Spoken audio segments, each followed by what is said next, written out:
Jess, how are you this morning? I'm good. How are you doing? Good, good. Well, let's start with who you are, and what makes you qualified to serve in the city council. Tell me a little bit about your background, right?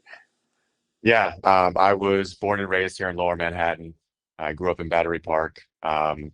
My family, I come from a sort of civic-minded family myself. My parents were integral in building up Battery Park City where I grew up. My mom and my dad helped found the local public school there, PS 89. My dad was very involved in the Little League. He helped rebuild the ball fields we have over there on West Street. So it kind of runs through my veins, caring about this community. I graduated law school in 2019. I've been on the community board for about 5 years. And yeah, I've just been seeing a lack of progress, and it kind of compelled me to get involved. Define lack of progress. Yeah, I knew that's where we were headed. Yeah, exactly. So I joined the community board around the end of the first Trump administration, the beginning of the Biden administration, and it was a time when obviously everything was incredibly chaotic. We felt helpless as Democrats. We're sort of clawing for any sort of control over our communities, over our future. And then I would go to my community board meetings at 6:30 on a Tuesday, and it was the complete opposite of that. We had a Democratic council member, a Democratic mayor.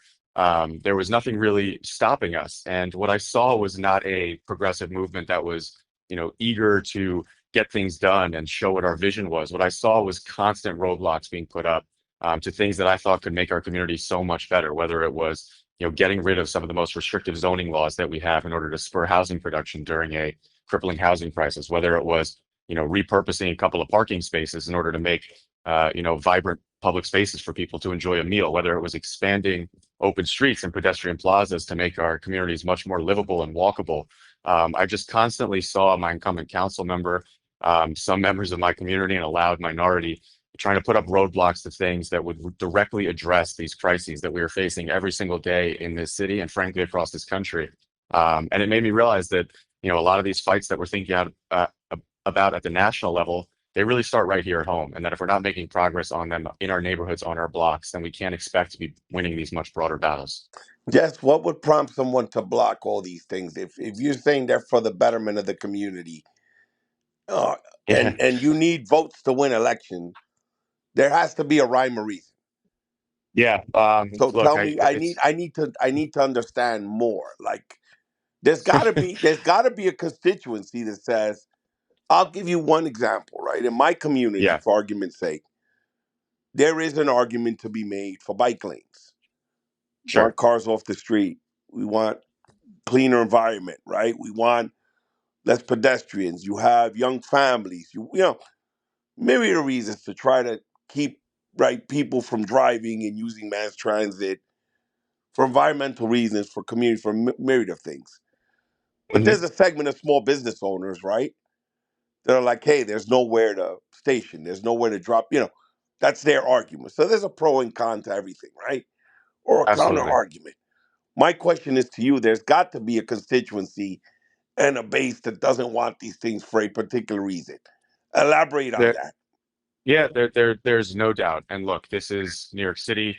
This is frankly Lower Manhattan, where there are a lot of people who are doing very well and for whom the status quo is working quite well. And so there's always going to be a constituency that is standing up against change, especially in a place like New York City, where it's very dense. There are many competing interests. But look, I mean, we have to. I'm shocked at how often we don't acknowledge this. In the last council elections 2 years ago in 2023, I think citywide there was 7% turnout. Here in Lower Manhattan, I think we had somewhere around 14%, which was good citywide.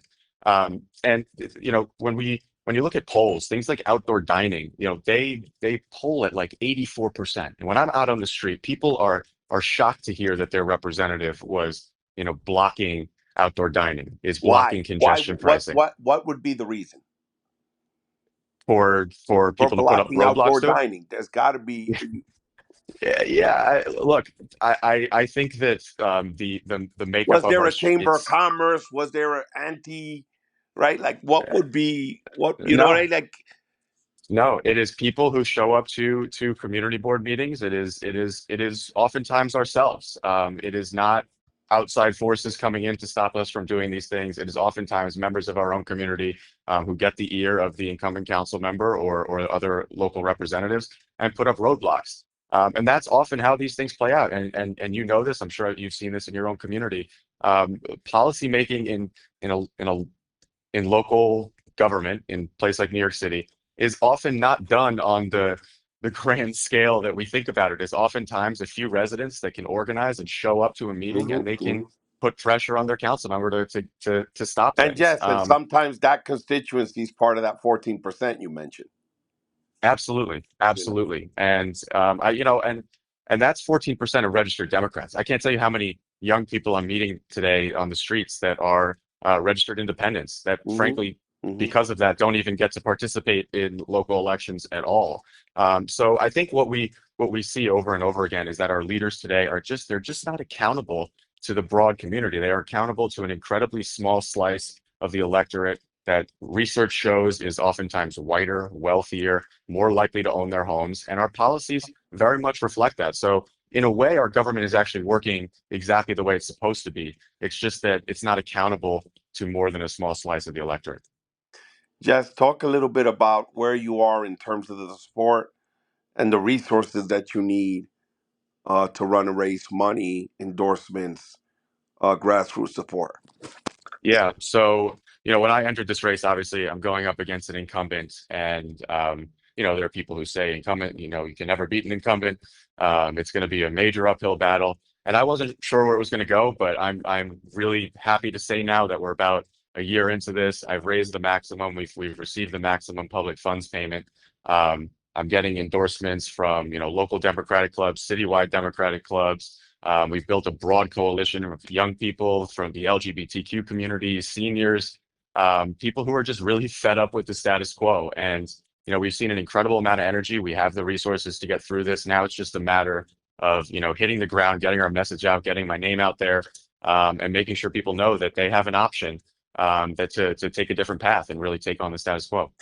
Based on, I was reading some about you, and you're pro housing, pro congestion pricing, pro build, build, build, build, baby, build.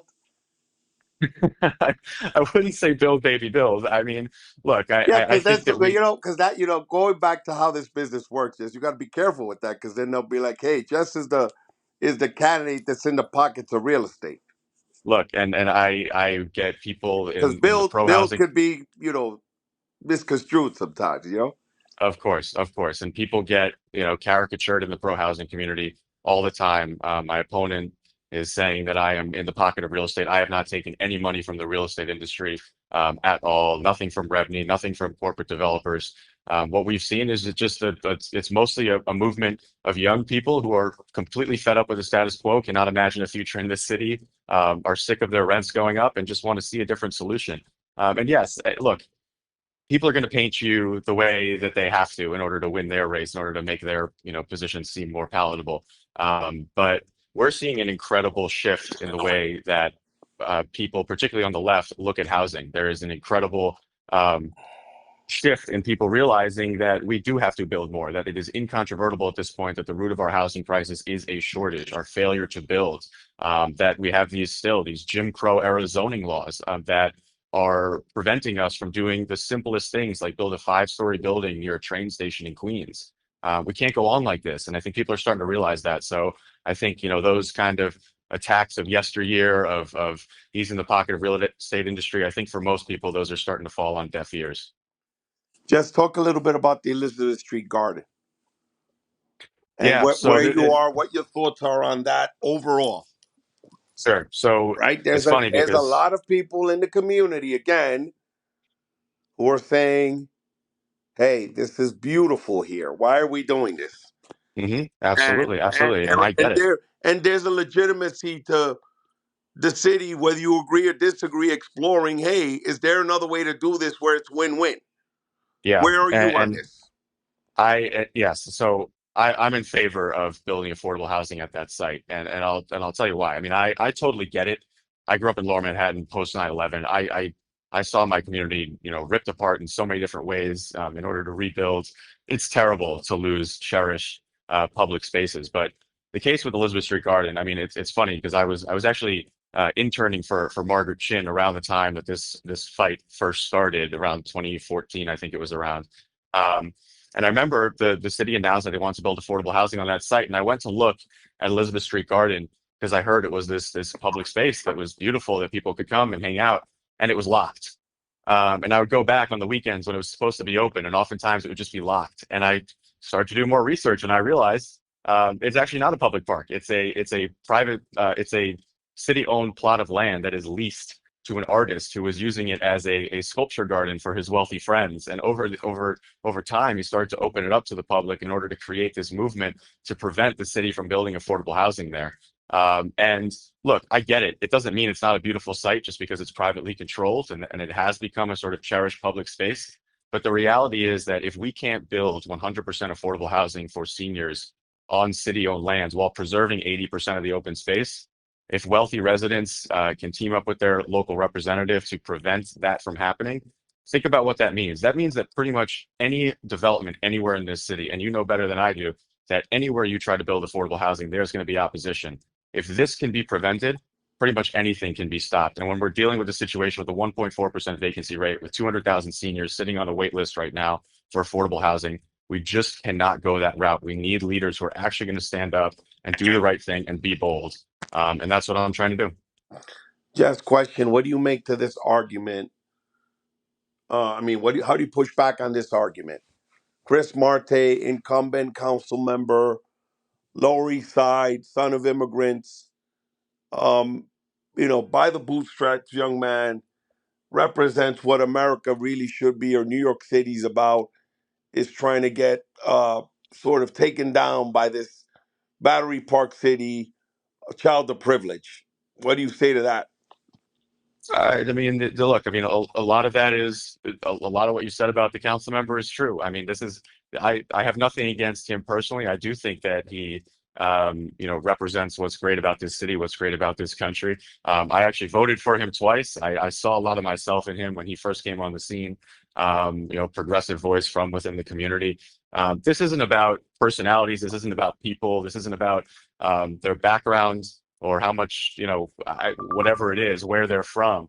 It's about the fact that we have an incumbent council member who's standing in the way of progress. And I think people are tired of these kind of personal attacks. I have not engaged in them myself.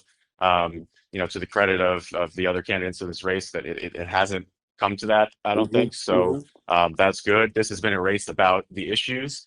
And there is a clear contrast here. So that's what it's about. And that's really all I have to say about it, honestly. Got it, Jeff. Let's get back to the policy. What are the three things you're hearing as you're knocking on doors? So the number one thing is housing, and it's really to the point where over 90% of people, I would say, are mentioning housing as their top issue. This is the most critical crisis facing this city and this country, particularly among young people who are just completely fed up, who cannot imagine the next month or year in the neighborhood that they love, and it's causing them to have all sort of mistrust and cynicism, looking at their government like, why is nothing ever being done about this? So absolutely, that is number one. We hear a lot about public safety and just a general sense of chaos and disorder in this city, which I totally sympathize with. And then kind of this general quality of life, more public realm focused issue that's the way I've been thinking about it. Everything from congestion pricing to outdoor dining to the upkeep of our public spaces. There's a sense in the city, and it connects to the thing I was just talking about with public safety and the general chaos out there, that our city is just in decline, that we have roads that are too designed for cars and too devoted to cars and not for people. And people want to see their public realm really rebuilt to prioritize them, particularly in Lower Manhattan. It is very noisy, it's very congested down here, and there's a sense that we have an opportunity to move forward in a different way. Jess, what will you do day one? And we got to wrap this up. Talk about day one. You're conceivably what are some of the things you want to tackle and things you want to do as priorities if you make it to the if this works out in your favor. Yeah. So look, I mean, a lot of people when they answer this question, they're going to give you some highfalutin answer that's probably never going to get done. So I'm a very practical guy, and I'm going to give you something practical that I would like to see done on day one. In Lower Manhattan, we have some of the worst placard parking in the city, and it really is, not only just an act of brazen corruption that is everywhere on our streets, but it is also just clogging up our public spaces and making it impossible to do anything else with our public spaces because we could just always expect that it's going to be taken up by placard parking. So I would like to see, and we've seen bills introduced in the past, we've never seen it pushed past the finish line. I would like to introduce a bill to allow citizen enforcement of parking violations because the NYPD has shown that they are refusing to enforce the law out there. So we need to have the ability for people to get on their phone, go on an app, literally just put in a violation, go straight to the Office of Administrative Trials and Hearings, and they could put in a fine themselves, taking the NYPD out of the situation. We can actually start to enforce our laws on our streets and take back our streets for ourselves, which provides so many opportunities to reimagine our streets and our public spaces. Jess, thank you so much for your time. And anything you want to add to the conversation that I forgot to mention? Let's wrap with this: best day and worst day on the campaign trail. Oh, I like that. I like What's that. been I'll your say, best day yeah, I'll say the on best the day was the stump? day. Best day was, I think, the day that I officially launched publicly, which was the day of, and it just so happened that this turned out this way, but it was the day that Councilmember Marte, my opponent, voted against City of Yes, which is a modest zoning proposal, one of the biggest changes, though, in our zoning laws since 1961. He was the only member in Manhattan to vote against it. And, again, just launched. When you start out a campaign, it's very, very lonely. It's very, very difficult. You don't know how it's going to go. And it was incredible just to see the outpouring of support and to see the frustration finally given an outlet in Lower Manhattan, and really proved to me that this was possible, that we were onto something, that something was changing here in Lower Manhattan. Worst day I would say was probably when, not when I launched, but when I first, filed the papers, because which was back about a year ago. There's again so much excitement. We finally got filed. We can start raising money. And then you're just like, oh my God, what's next? Because you're sitting there alone again, and you have this incredible uphill battle, and you just don't know how it's going to go. You're putting yourself out there into the public, and so it's incredibly daunting and incredibly scary. But again, we've had so much progress, and it just goes to show you can't predict things until you put yourself out there. Jess, thanks again for your time, and I wish you the best in your race. And you know, keep doing what you're doing, my friend.